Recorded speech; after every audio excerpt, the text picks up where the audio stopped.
सो मेरे सामने खड़ी है केटीएम की ड्यूक 250 एंड आज इसका एक रिव्यू करने वाले हैं कि क्या क्या चीज़ें जो है इस बाइक के अंदर मिल जाती है। तो चलिए बात करते हैं सबसे पहले इस बाइक की प्राइसिंग से। इस बाइक को अगर आप लोग देखोगे तो ये बाइक जो लगभग इंडियन मार्केट के अंदर 2,58,000 रुपये जो हो कॉस्ट करती है, जो कि मेरे हिसाब से थोड़ी सी एक्सपेंसिव है। बट भाई जो चीज़ें ये बाइक आपको ऑफर करती है ना, वो लिटरली काफ़ी ज़्यादा कमाल की है। सबसे पहले फ्रंट में बात करते हैं तो इसकी बाइक अगर आप लोग लुक्स एंड डिज़ाइन देखोगे ना, तो किसी भी सिमिलर बाइक से जो आप लोगों को मैच होती हुई नहीं देखने को मिलेगी। मतलब केटीएम ने जो है ना फ्यूचरिस्टिक टाइप की डिज़ाइनिंग करता है, जो वाकई बहुत ज़्यादा कमाल है। मतलब मज़ा आ जाएगा आप लोगों को जब आप इस बाइक को देखोगे। फ्रंट के अंदर अगर आप देखोगे तो भाई आप लोगों को डीआरएल जो है वो देखने को मिल जाते हैं। यहाँ पर अगर आप लोग लाइट देखोगे तो भाई आपको प्रॉपर जो हो एलईडी हेडलाइट्स देखने को मिलती है। थोड़ा सा थ्रो जो हो कम है, बट ठीक है, कोई दिक्कत वाली बात नहीं, आपका काम जो हो चल जाएगा। सो ये एक चीज़ जो है मेरे को काफ़ी ज़्यादा बढ़िया लगी। एंड अगर हम साइड में आकर के बात करते हैं कि और क्या क्या चीज़ें जो है ये बाइक आप लोगों को ऑफर करती है, सबसे पहली चीज़ के बारे में बात करते हैं इस बाइक के अंदर आने वाले टायर्स के बारे में। सो इस बाइक के अंदर अगर आप लोग देखोगे तो 110 सेक्शन का जो हो फ्रंट में टायर मिलता है, यानी 110 70 ZR 17 इंच के जो हो फ्रंट टायर हैं, जो कि बहुत ज़्यादा ज़बरदस्त है। मतलब आप लोगों को जब इसको चलाओगे ना, आपको कहीं से भी टायर में कोई भी जो हो दिक्कत नहीं लगेगी।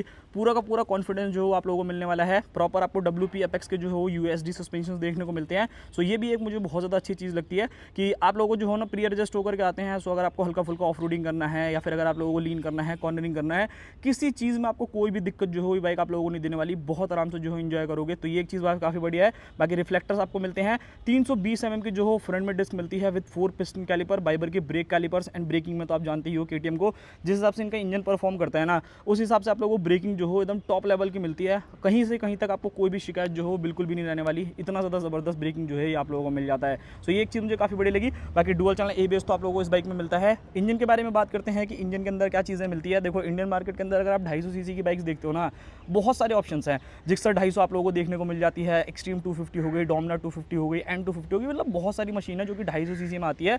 बट अगर इंजन के मामले में बात करी जाए ना, इनिशियल के बारे में अगर बात करूँ ना, तो इस बाइक को बीट करना किसी भी बाइक के लिए पॉसिबल नहीं है भाई। बहुत ज़्यादा तगड़ी जो हो ये पावर देती है। लगभग 249 सीसी का single cylinder liquid cooled FI BS6 complaint engine जो है इस बाइक के अंदर मिलता है। एंड ये न्यू LC4C वाला इंजन है, मतलब कॉम्पैक्ट जो है यहाँ पे डिज़ाइन किया गया है।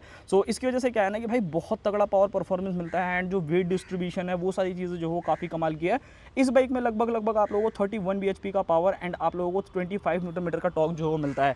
मतलब 250 सीसी की आप अदर बाइक्स को देखने जाओगे ना, तो ज़्यादा से ज़्यादा 25, 26, 27 bhp दे देगी। एक्सट्रीम 250R के अंदर भी जो हो 30 bhp तक ही आता है। बट ये बाइक जो है 31 bhp तक जनरेट करती है, जो कि लिटरली काफ़ी कमाल है भाई। मतलब मज़ा आ जाएगा जब भी आप लोग इस बाइक को चलाओगे ना, आप लोगों को कहोगे कि भाई क्या चीज़ है। बाकी यहाँ पर अगर आप देखोगे तो भाई आप लोगों को प्रॉपर जो है अंडर बेली एग्जॉस्ट जो है यहाँ पर देखने को मिलता है। अगर मैं क्वालिटी वाइज बात करता हूँ तो यहाँ पर आपको कभी भी कोई भी कॉम्प्रोमाइज़ जो हो बिल्कुल भी नहीं लगने वाला। चाहे मैं फुट पैक्स के बारे में बात करूँ, चाहे मैं ये मोनोशॉक एब्जॉर्बर के बारे में बात करूँ, ये जो पूरा का पूरा चैसी है, जो भी फ्रेमिंग है, ये सारी की सारी चीज़ें जो है एकदम टॉप लेवल की जो हो आप लोगों को यहाँ पे मिलती है। यहाँ पे देखोगे तो 250 जो हो आप लोगों को केटीएम लिखा हुआ मिलेगा। एंड बॉडी पैनल जैसे होता है ना कि गैपिंग या फिर ऐसे ठक की साउंड जो हो नहीं आती है भाई, एकदम मस्त क्वालिटी वाली चीज़ें हैं। सो यहाँ पर आपको कोई भी कॉम्प्रोमाइज़ जो हो बिल्कुल भी नहीं करना पड़ेगा, जो मेरे को एक बहुत ज़्यादा अच्छी चीज़ लगी। बाकी यहाँ पर 250 ड्यूक जो हो आप लोगों को मेंशन मिलता है। यहाँ ऊपर देखोगे तो व्हाइट कलर का केटीएम देखने को मिलेगा। बाकी साइड में अगर बात करते हैं, सो बनाना टाइप जो हो स्विंग आर्म आप लोगों को यहाँ पर देखने को मिलेगा। प्रॉपर एल्युमिनियम जो है यहाँ पर स्विंग आर्म आपको मिलता है। लाइट वेट जो हो बहुत ज़्यादा रहता है, मजबूत भी जो हो काफ़ी रहता है। सो ये एक चीज़ काफ़ी बढ़िया है।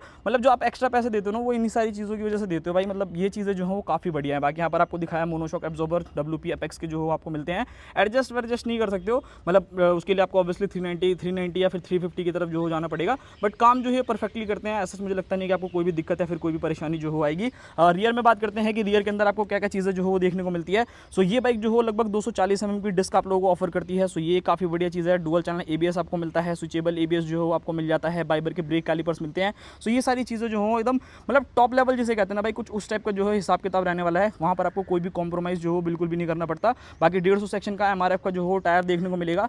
जब से बजाज के अंदर डर आई है ना, तो KTM बजाज जो हो KTM के लिए थोड़ा सा जो है ऐसा आपको फील हो सकता है कि थोड़ी बहुत चीज़ें जो हो हटा रहा है। बट फिर भी जो है ये वैल्यू काफ़ी ज़्यादा अच्छी ऑफर करता है। तो वहाँ पर मेरे हिसाब से तो कोई दिक्कत जो नहीं होनी चाहिए। बाकी फुट पैक्स अगर आप देखोगे, सो रबराइज जो हो यहाँ पर आपको फुट पैक्स मिलते हैं। सो ये भी बहुत ज़्यादा अच्छी चीज़ रहने वाली है। रियर में अगर मैं बात करता हूँ इंडिकेटर्स के बारे में, सो LED जो है यहाँ पर आपको प्रॉपर इंडिकेटर्स देखने को मिलते हैं। यहाँ पर अगर आप लोग लाइट देखोगे तो LED जो हो टेल लाइट मिलती है, विंग्स जो हो कुछ इस टाइप के देखने को मिलते हैं। देखने में बहुत ज़्यादा सुंदर है। मुझे नहीं लगता कि आपको कोई भी कंप्लेन या फिर कोई भी शिकायत जो है इनसे होने वाली है। सो ये तो भाई सबसे पहली चीज़ मैं आपको चाबी चेकआउट करा देता हूँ। चाबी अगर आप लोग देखोगे तो कुछ इस टाइप की जो हो चाबी देखने को मिलती है, जो देखने में बहुत ही ज़्यादा सुंदर एंड बहुत ही ज़्यादा प्रीमियम लगती है। और टीएफटी को ऑन करते हैं भाई, टीएफटी के अंदर क्या चीज़ें देखने को मिलती है। सो भाई यहाँ पर तो एक चीज़ मैं ज़रूर ये चीज़ बोलना चाहूँगा कि जो लोग एक्सट्रीम 250R के अंदर ये टीएफटी मिसिंग करते हैं ना कि नहीं यार उसके अंदर जो हो टीएफटी होना चाहिए। सो भाई केटीएम जो है आप लोगों को ये सारी चीज़ें ऑफर करता है। आरपीएम रेंज है, यहाँ पर आपको न्यूट्रल पता चल जाएगा, यहाँ पर बैटरी वोल्टेज आपको पता चल जाएगी, स्पीड जो हो एवरेज क्या रही है, टाइमिंग पता चल जाएगा। मतलब फीचर्स के मामले भाई केटीएम जो हो कहीं से कहीं तक पीछे नहीं है। बहुत सारे फीचर्स जो हो आप लोगों को ऑफर करता है जो कि वाकई बहुत ज़्यादा कमाल के हैं। मोटरसाइकिल के अंदर जाओगे तो राइडिंग मोड जो हो आप लोगों को देखने को मिल जाते हैं, स्ट्रीट हो गया, ट्रैक हो गया। एबीएस मोड देखोगे तो भाई रोड एंड बाकी सारे के सारे मोड जो हो आप लोगों को देखने को मिल जाते हैं। बाइक इन्फॉर्मेशन हो गई, ट्रिप इन्फॉर्मेशन हो गई, क्विक शिफ्टर एंड बाकी सारी चीज़ें से रिलेटेड सारी की सारी चीज़ें जो है ये बाइक आप लोगों को ऑफर करती है। मतलब मेरे हिसाब से काफ़ी बढ़िया है। बाकी यहाँ पर जैसे मैंने आपको बोला कि राइडिंग मोड भी जो दो आ जाते हैं एंड एबीएस के अंदर जाओगे ना तो यहाँ पर आपको रोड मोड मिल रहा है एंड सुपर मोटो मोड भी मिलता है। सो वो एक जो है वो काफ़ी चीज़ अच्छी रहने वाली है। बाकी अगर आप क्विक शिफ्टर के अंदर जाते हो तो क्विक सेलेक्टर जो हो यूज़ कर सकते हो। क्विक शिफ्टर को ऑन ऑफ करना चाहते हो तो यहाँ से आप लोग ऑन ऑफ जो हो वो कर सकते हो। मतलब हर चीज़ का जो हो फीचर दे रखा है कि हाँ आप अपने हिसाब से जो हो यूज़ कर सकते हो। वहाँ पर आपको कोई भी दिक्कत या फिर परेशानी नहीं आएगी। बाकी यहाँ पर देखोगे तो किल स्विच जो हो कुछ इस टाइप का है, इंटीग्रेटेड जो हो आप लोगों को मिलता है। राइड बाय वायर जो हो टेक्नोलॉजी आप लोगों को मिल जाती है। लेफ्ट साइड में अगर आप देखोगे तो स्लीपर क्लच जो हो आपको बाइक में मिलता है। इंडिकेटर हैजार्ड लाइट के लिए जो है यहाँ पे बटन मिल जाते हैं। स्विचेस भाई बहुत प्रीमियम है, सच बता रहा हूँ। केटीएम जो आपसे पैसे ले रहा है ना, मैं एग्री करता हूँ पैसे ज़्यादा ले रहा है, बट भाई जो चीज़ आपको दे रहा है वो आपको समझना पड़ेगा जो कि एकदम टॉप लेवल है। बाकी यहाँ पर अगर आप लोग फ्यूल टैंक को चेकआउट करोगे तो भाई इस बाइक के अंदर आपको लगभग 15 लीटर का फ्यूल टैंक मिलता है एंड एवरेज जो है वो डिपेंड करता है कैसे चलाते हो। मेरे हिसाब से 25, 28, 30 के आसपास का जो है एवरेज दे देना चाहिए। मतलब वैसे तो 250 सीसी है, 30 के आसपास तक का ही जो हो देगी, उससे ज़्यादा मुझे नहीं लगता कि दे पाएगी। बट हाँ डिपेंड करता है कि कैसे आप जो है इस बाइक को यूज़ कर रहे हो। बाकी E20 कंप्लाइंट जो है ये बाइक रहने वाली है। सो ये भी एक काफ़ी बढ़िया चीज़ रहने वाली है। बाकी इधर की तरफ देखोगे तो ड्यूक 250 एंड बाकी सारी चीज़ें। क्विक शिफ्टर जो आप लोगों को मिल जाता है। साइड स्टैंड है, मेन स्टैंड आता नहीं है ऑब्वियसली, वेट जो हो कम करने के लिए ब्रांड जो ऐसी चीज़ें करते हैं। सो वो एक चीज़ जो हो देख लेना। बाकी सीट्स के बारे में बात करूँ तो सीट जो हो काफ़ी ज़्यादा ज़बरदस्त रहने वाली है। सीट्स में आप लोगों को कोई भी प्रॉब्लम नहीं आएगी। सीट अगर आप देखोगे तो डुअल सीट है।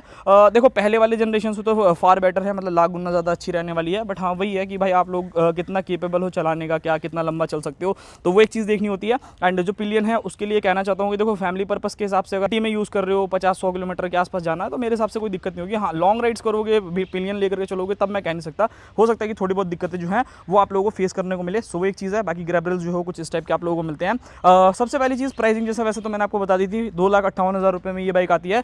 ओवरऑल बाकी चीज़ों के बारे में बात की जाए सो इस बाइक का अगर आप ग्राउंड क्लियरेंस देखोगे तो 176 mm है। ग्राउंड क्लियरेंस से कोई इशू नहीं है, मतलब सिंगल बंदा डबल भी बैठोगे ना, बहुत रेयर चांसेस है जो हैंडमेड ब्रेकर्स होते हैं उसी के ऊपर लगेगी। अदरवाइज मुझे लगता नहीं है कि लगने के चांसेस जो हो आप लोगों को मिलने वाले हैं। बाकी एक बार एग्जॉस्ट साउंड भी सुनाता हूँ कि एग्जॉस्ट साउंड जो हो कैसी रहने वाली है। स्टार्ट करते हैं एक बार।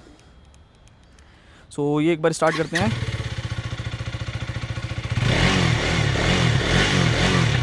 काफ़ी ठीक है और मेरे को ना ये वाली बाइक जो है ना ज़्यादा स्मूथ लगती है। 390 के कंपैरिजन है, 350 के कंपैरिजन में देखोगे ना ये आपको बहुत ज़्यादा स्मूथ फील होती है। मतलब वाइब्रेशन है, ऐसा नहीं कि वाइब्रेशन नहीं है, बट उनके कंपैरिजन में इसके अंदर वाइब्रेशन जो हो काफ़ी कम है। 800 mm की जो हो आप लोगों को सीट हाइट मिलती है। सो ये भी बहुत ज़्यादा ईजी एक्सेसिबल है, आराम से जो हो आप लोग बैठ सकते हो, वहाँ पर कोई दिक्कत नहीं है। 5.3 वाला बंदा भी रहेगा तो भी वो जो हो आराम से चला लेगा, उससे कोई इशू जो हो नहीं आने वाला। बाकी वेट देखोगे तो वो सबसे बेस्ट है। अगर आपको एक लाइट वेट बाइक चाहिए, एकदम हल्की बाइक चाहिए, बहुत ज़्यादा भारी बाइक आपको पसंद नहीं है, 162 या 163 किलो का वजन है भाई, और क्या लोगे। मतलब इससे ज़्यादा बेहतरीन चीज़ जो हो आप लोगों को नहीं मिलने वाली, बहुत ज़्यादा लाइट वेट रहने वाली है। सो ये सभी चीज़ें हैं। बाकी देखो मेन क्वेश्चन निकल करके आता है कि क्या भाई मुझे एक्सट्रीम 250 के कंपैरिजन में जो हो जाना चाहिए या जिक्सर के, तो देखो सबसे पहले जिक्सर को रखते हैं।